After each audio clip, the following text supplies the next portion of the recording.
Artificial intelligence दुनिया बदल रहा है।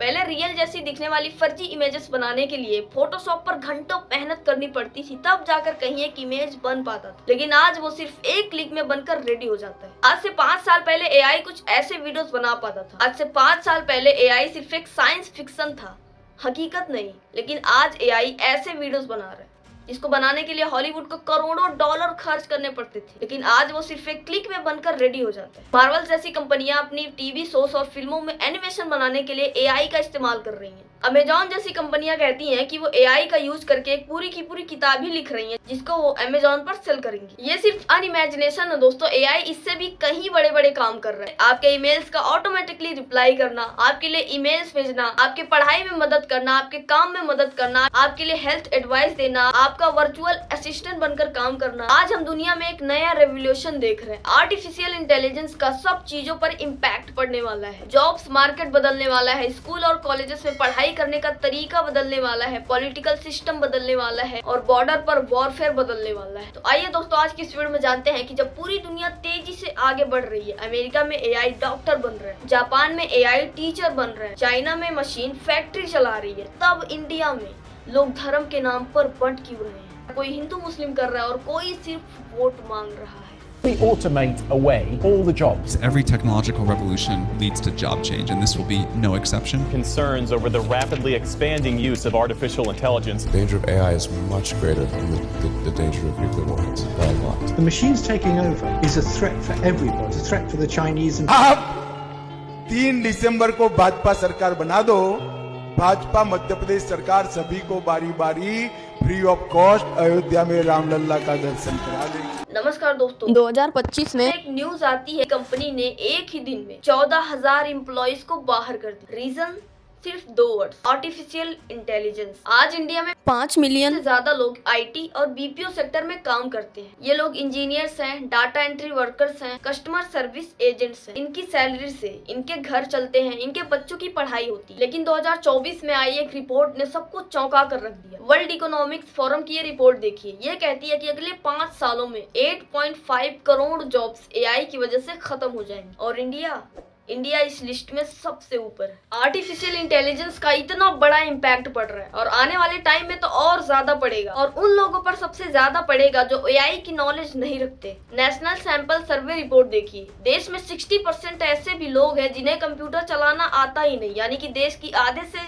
ज्यादा पॉपुलेशन ऐसी है जिन्हें कंप्यूटर का नॉलेज तक नहीं है। द प्रिंट की ये रिपोर्ट देखिए, 75% इंडियंस ईमेल्स नहीं भेज सकते अटैचमेंट के साथ। दोस्तों, इमेजिन करके देखो कि ऐसे लोगों को एम्प्लॉय करना कितना मुश्किल है जो एक बेसिक कंप्यूटर का नॉलेज तक नहीं रखते। और आर्टिफिशियल इंटेलिजेंस की वजह से ये लेवल और ऊपर जा रहा है। अनफॉर्चुनेटली 23% लोगों ने पढ़ना लिखना ही नहीं सीखा, 70% लोगों ने कंप्यूटर नहीं सीखा। आज अगर वो एआई नहीं सीखेंगे तो आने वाले टाइम में और ज्यादा पीछे रह जाएंगे, और आने वाले टाइम में एआई एक नया स्टैंडर्ड बन जाएगा।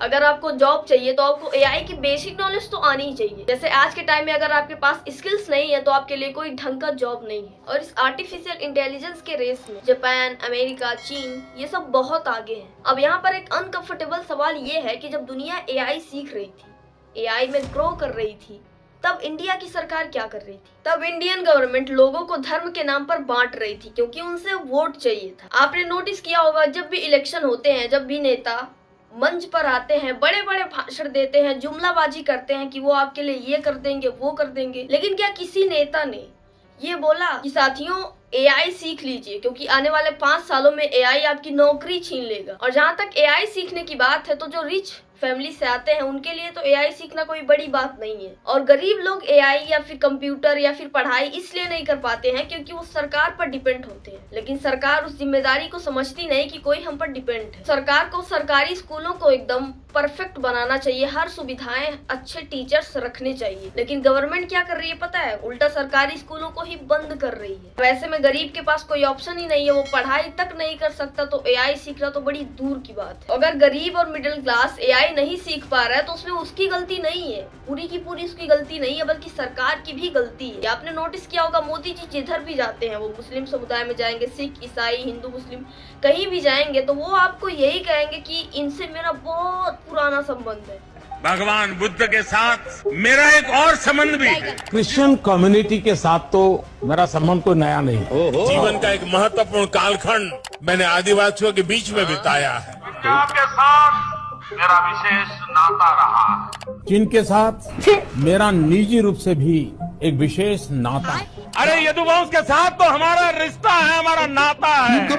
बोहरा समाज के साथ मेरा भी रिश्ता बहुत पुराना है। उनकी बातें सुनकर लगता है कि वो हर समुदाय की पीढ़ी में जन्म ले चुके हैं, तभी वो सबसे अपने गहरे संबंध को व्यक्त करते हैं। लेकिन धीरे धीरे जब दुनिया में एआई और ग्रो करने लगा, डिमांड बढ़ने लगी इसकी, तो सरकार ने भी सोचा कि कहीं ना कहीं हम भी एआई में पीछे चल रहे हैं। तो देर से ही सही, लेकिन सरकार ने सोचा जरूर। साल 2024 में इंडियन गवर्नमेंट ने इंडिया एआई मिशन लॉन्च किया और इसका बजट रखा गया 10,000 करोड़ रुपए। यहाँ पर एक अनकंफर्टेबल सवाल ये है कि ये पैसा किन लोगों तक पहुँचा? बेंगलोर के इंजीनियर्स तक या यूपी बिहार के गरीब मजदूरों तक जो दिन रात मेहनत करते हैं, लेकिन उनको आज तक नहीं पता कि ChatGPT होता क्या है। आपको याद होगा अभी रिसेंटली 16 से 20 फरवरी तक इंडिया एआई इम्पैक्ट समिट कराया जाता है इंडियन गवर्नमेंट के द्वारा। इसका लोकेशन था दिल्ली भारत मंडपम। इस एआई समिट में 100 से भी ज्यादा देश के इंजीनियर्स, ग्लोबल जायंट, लीडर्स आए थे और ये हमारे देश के यंग युवाओं के लिए गोल्डन चांस था कि वो अपनी एआई सीखने की क्यूरियोसिटी को और जगाएं, और जिनके अंदर भी थोड़ी सी कला है उनको एक ग्लोबल मंच मिला था कि वो उसको प्रस्तुत कर सके। लेकिन वहाँ पर भी मोदी जी की PR बाजी के चलते सब कुछ तमाशा बनकर रह गया। सुबह 9 बजे गेट खुलता है, 10 बजे एंट्री होती है और 12 बजे तक सबको वहाँ से भगा दिया जाता है क्योंकि मोदी जी आने वाले थे, और हॉल को खाली करवा दिया जाता है।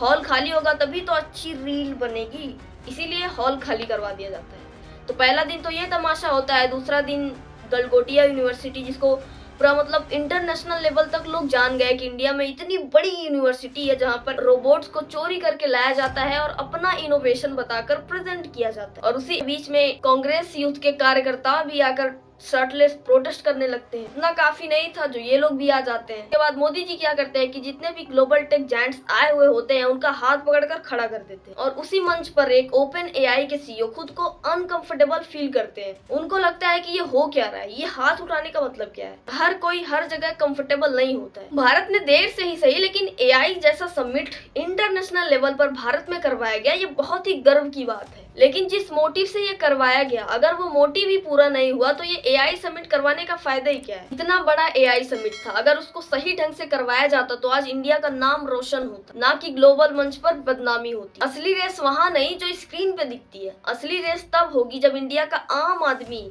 एआई को समझेगा, उसे यूज करेगा और उसे जीतेगा। और ये तब होगा जब हमारी इंडियन गवर्नमेंट चाहेगी। कभी कभी मुझे लगता है कि सरकार खुद ही नहीं चाहती कि इंडिया का यूथ पढ़े लिखे, एआई सीखे, टेक्नोलॉजी में आगे बढ़े, क्योंकि पढ़ा लिखा आदमी सवाल करता है और धर्म के नाम पर बनता आदमी वोट देता है।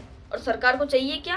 वोट, ना कि सवाल। और ये सरकार का कैलकुलेटेड गेम है। लोगों को हिंदू मुस्लिम में उलझाओ, रिजर्वेशन में उलझाओ और पीछे से कंपनीज को एआई डिप्लॉय करने दो बिना किसी अकाउंटेबिलिटी के। खैर, सरकार की बात जाने देते हैं क्योंकि सरकार ऐसा कुछ करने वाली नहीं है। जो काम 75 सालों में नहीं करी वो अगले 5 सालों में भी नहीं करेगी। आई होप दोस्तों आज की वीडियो में आपको अच्छी नॉलेज मिली होगी जो आपके लाइफ में काम आएगी। अगर वीडियो जरा सा भी पसंद आया हो तो इसको लाइक करो, चैनल को सब्सक्राइब करो और बेल आइकन प्रेस करना मत भूलना, ताकि ऐसी इन्फॉर्मेटिव वीडियो सबसे पहले आप तक पहुंचे। इस वीडियो को ज्यादा से ज्यादा शेयर करो। बाकी मिलते हैं नेक्स्ट वीडियो में। Thanks for watching. जय हिंद, वंदे मातरम।